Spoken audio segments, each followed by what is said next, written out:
नमस्कार मित्रांनो, स्वागत आहे आपल्या लक्ष्मीती ज्ञान यूट्यूब चॅनलवरती. आपल्या चॅनलवरती आपण सरकारच्या विविध योजनांचा परिचय करून घेत असतो आणि त्या योजना शेतकऱ्यांच्या संदर्भामध्ये असतात. दिव्यांग व्यक्ती असतील, महिला असतील, बेरोजगार तरुण असतील, कर्मचारी असतील, या सर्व लोकांच्या संदर्भामध्ये विविध अशा योजनांचा परिचय आपण आपल्या यूट्यूब चॅनलच्या माध्यमातून देत असतो. त्याचप्रमाणे आज या ठिकाणी महाराष्ट्रातील रेशन कार्ड धारकांसाठी अत्यंत महत्त्वाची माहिती तुमच्यासमोर घेऊन आलो आहे. त्यासाठी व्हिडिओ शेवटपर्यंत पाहणं. आपल्या चॅनलवरती जर तुम्ही नवीन असाल तर प्रथमतः आपल्या चॅनलला सबस्क्राईब करा. मित्रांनो, रेशन कार्ड धारकांसाठी महत्त्वाची माहिती. 1 एप्रिलपासून रेशन कार्ड संबंधी काही महत्त्वाचे नियम सरकारने लागू केलेले आहेत. त्यानुसार आता पात्रतेचे निकष अधिक कडक करण्यात येणार असून सरकारच्या या निर्णयामुळे केंद्र आणि राज्य सरकारकडून सार्वजनिक वितरण व्यवस्थेत पारदर्शकता आणण्यासाठी आणि खरोखर गरजू कुटुंबापर्यंत मोफत धान्य पोहोचावे यासाठी ही सुधारित नियमावली लागू करण्यात येत आहे. या नियमावलीचा भाग म्हणून देशभरात one nation one ration card ही योजना प्रभावीपणे लागू केली जात आहे आणि या योजनेमुळे लाभार्थ्यांना देशातील कोणत्याही राज्यात रेशन मिळू शकणार आहे. असे निकष याच्यामध्ये काटेकोर पात्रतेचं पालन या ठिकाणी केलं जाणार आहे. लाखो रेशन कार्ड रद्द होण्याची शक्यता सुद्धा राज्य सरकार आणि केंद्र सरकार यांच्यामार्फत केली जात आहे. नवीन नियम लागू झाल्यानंतर पात्रता न पाळणाऱ्या लाभार्थ्यांची छाननी केली जाणार आहे आणि या प्रक्रियेत चुकीची माहिती देऊन रेशन कार्ड घेतलेल्या किंवा आर्थिकदृष्ट्या सक्षम असलेल्या कुटुंबांची नावे यादीतून वगळली जाणार आहे. त्याच्यामुळं प्राथमिक अंदाजानुसार देशभरातील सुमारे 70 लाख रेशन कार्ड रद्द होण्याची शक्यता नाकारली जात नाही.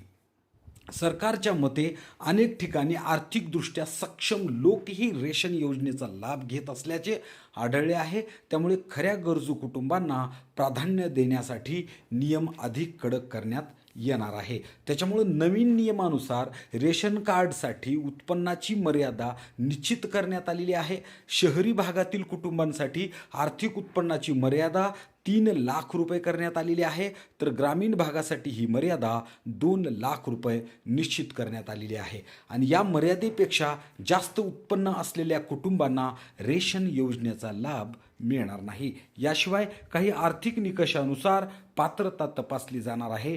ज्या कुटुंबाकडे 4 चाकी वाहन आहे किंवा 100 चौरस मीटरपेक्षा जास्त क्षेत्रफळाचा प्लॉट किंवा स्वतःचा फ्लॅट आहे, अशा कुटुंबांना या योजनेतून अपात्र केलं जाणार आहे. आणि त्याचबरोबर इन्कम टॅक्स जे काही लोक भरत असतात अशा लोकांना, इन्कम टॅक्स भरणाऱ्यांना कोणतीही व्यक्ती आयकर विभागाकडे जर टॅक्स भरत असेल तर त्या कुटुंबाला रेशन कार्डचा लाभ मिळणार नाही, असेही स्पष्ट करण्यात आलेले आहे.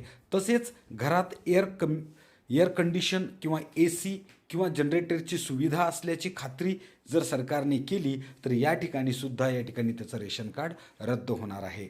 सरकारच्या मते या सुविधा आर्थिकदृष्ट्या सक्षमतेचं मानक मानलं जातं. त्यामुळे अशा कुटुंबांना मोफत धान्य योजनेचा लाभ देण्याऐवजी आर्थिकदृष्ट्या दुर्बल कुटुंबांना प्राधान्य या ठिकाणी दिलं जाणार आहे. त्याचबरोबर नवीन नियमानुसार सर्व रेशन कार्ड धारकांसाठी KYC प्रक्रिया पूर्ण करणे बंधनकारक करण्यात आलेले आहे.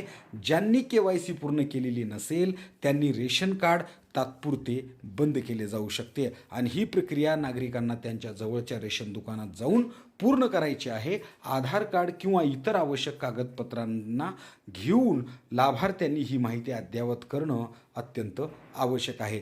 जर हे सर्व करत असताना एखादा व्यक्ती चुकीची माहिती देत असेल आणि चुकीची माहिती देऊन रेशन कार्ड मिळवलं असेल तर संबंधितावर दंडात्मक कारवाई केली जाऊ शकते, असं सरकारचं म्हणणं आहे. त्याच्यामुळे आपल्या आजूबाजूला जे काही गरजू लोक आहेत त्या लोकांना या व्हिडिओचा फायदा व्हावा या दृष्टीनं हा व्हिडिओ बनवला आहे. हा व्हिडिओ जर आवडला असेल तर इतरांना सुद्धा शेअर करा. आपल्या चॅनलवरती जर तुम्ही नवीन असाल तर प्रथमतः आपल्या चॅनलला सबस्क्राईब करा. धन्यवाद.